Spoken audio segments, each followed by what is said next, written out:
All right, so let's look at number 5 here. Darren counted that he ate 52 buffalo wings during the final 4 games. Terrence wasn't sure how many he ate, but he was sure it was more than double what Darren ate.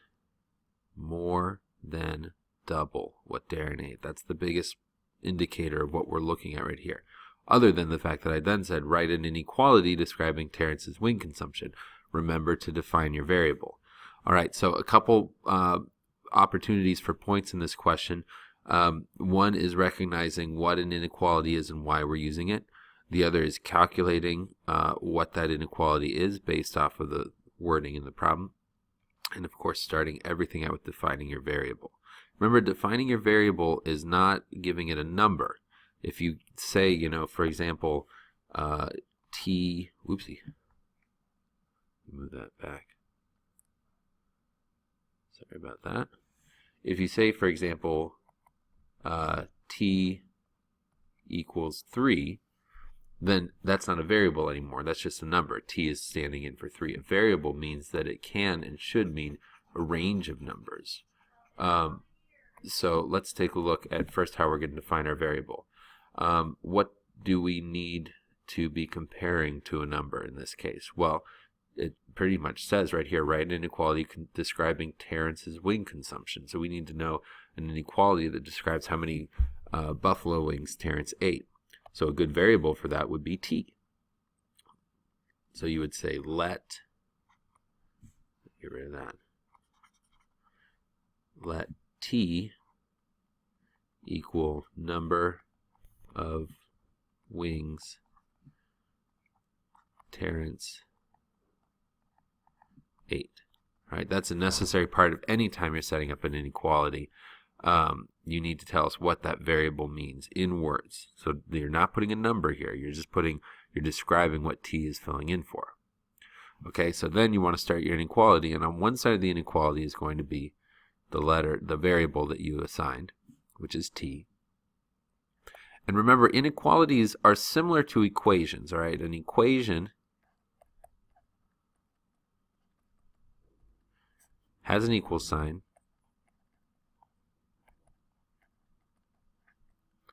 and has the ability to assign an answer has the ability to give an answer to an expression.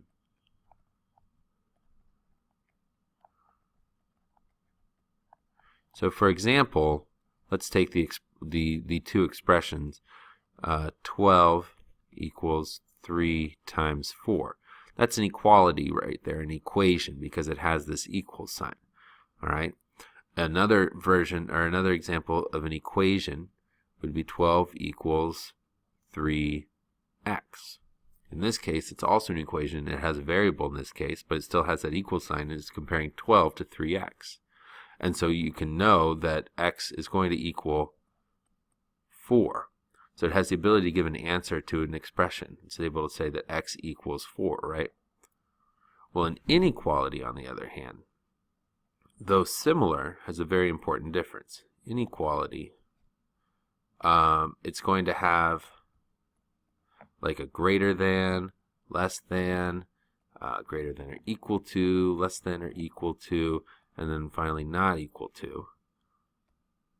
And it can give a range of answers.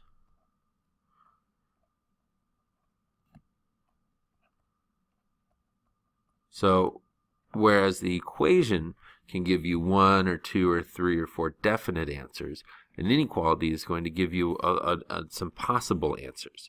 So for example, we don't know how many wings he ate, Terrence ate, but we know how many more wings he ate than Darren. So we know the minimum number of wings that he ate.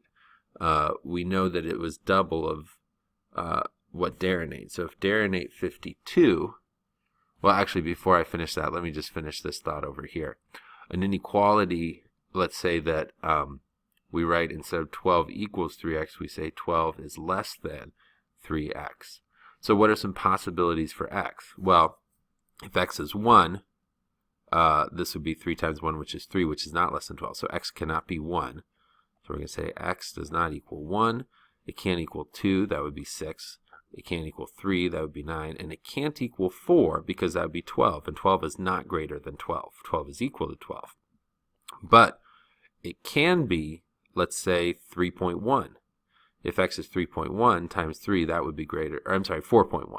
That would be greater than 12. Or anything above 4, essentially. So what it's saying is that x can be, so this would mean that x is greater than 4. And so anything that's greater than 4 can fill in for x. And so that's our range of possible answers. X can be anything greater than 4. Okay, so that's just a little background on what an inequality is. Now let's look at this problem here. So we know that Darren ate 52 wings, and we know that Terrence ate twice that. So the first thing you want to figure out is what is 2 times 52? You should be able to do in your head is 104. All right, so that means that Terrence ate, remember the wording here, he ate more than double what Darren ate, so he ate more than 104. So T is going to be larger than 104. And that's all there is to it. I saw a lot of people trying to, well, there was a lot of interesting ways of doing it. I gave you partial credit because I saw a lot of thinking going on pages, so that was good to me.